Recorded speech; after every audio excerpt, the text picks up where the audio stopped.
الحمدللہ وحدہ والصلاة والسلام علی من لا نبی بعدہ اما بعد فاعوذ باللہ من الشیطان الرجیم بسم اللہ الرحمن الرحیم ان رحمت اللہ قریب من المحسنین صدق اللہ العظیم۔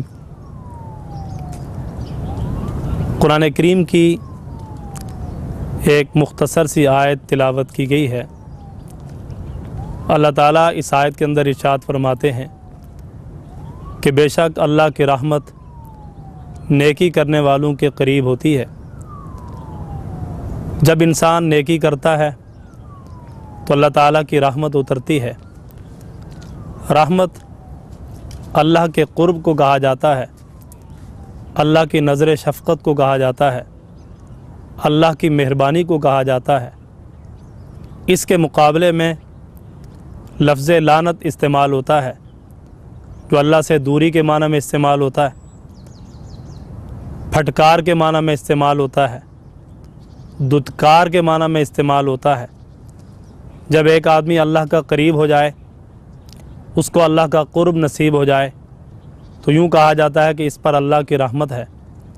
اور جس آدمی کو اللہ کی طرف سے دوری ہو اور اللہ کی طرف سے پھٹکار ہو تو کہا جاتا ہے کہ اس پر اللہ کی لعنت ہے۔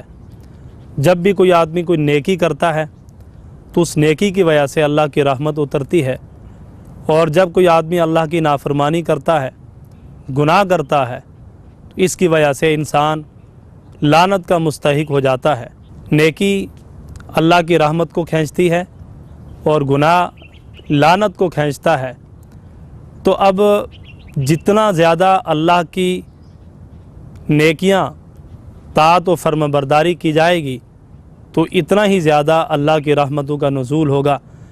جناب رسول اللہ صلی اللہ علیہ وسلم نے فرمایا، من صلی علیہ واحدۃ صلی اللہ علیہ عشرہ، کہ جو آدمی مجھ پر ایک مرتبہ درود پڑھتا ہے تو اللہ کی 10 رحمتیں اس پر نازل ہوتی ہیں۔ تو درود پاک پڑھنا اللہ کی ایک عبادت بھی ہے، نیکی بھی ہے۔ اور اسی طرح جو آدمی قرآن پاک کی تلاوت کرتا ہے، ایک ایک حرف پر اللہ کی طرف سے 10 نیکیاں ملتی ہیں، اور ہر نیکی پر اللہ کی طرف سے رحمتوں کا نزول ہوتا ہے۔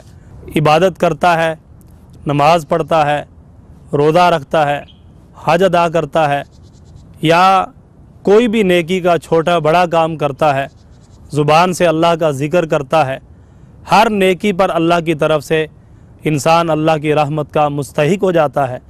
اللہ کے قرب کا ذریعہ نیکی ہے، اللہ کے تعلق کا ذریعہ نیکی ہے، اللہ کے نظر شفقت لینے کا ذریعہ نیکی ہے۔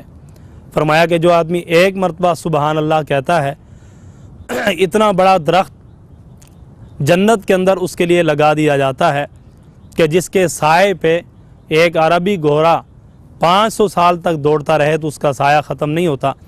یہ ایک نیکی ہے۔ اور ایسے ہی ایک دفعہ آپ صلی اللہ علیہ وسلم نے فرمایا کہ جس ترازو پر انسان کے اعمال تولے جائیں گے اس کو میزان کہا جاتا ہے، اور وہ اتنا بڑا ہے کہ 7 زمین اور 7 آسمان اس پر رکھ دیے جائیں تو وہ ایسے محسوس ہوتے ہیں کہ جیسے ایک چٹیل میدان میں ایک چھوٹی سی گیند رکھی ہوئی ہو۔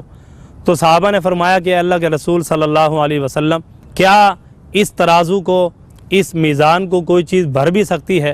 تو جناب رسول اللہ صلی اللہ علیہ وسلم نے فرمایا، الحمدللہ تملأ المیزان، کہ الحمدللہ جو ہے یہ اللہ کے اس ترازو اور میزان کو بھر دیتا ہے۔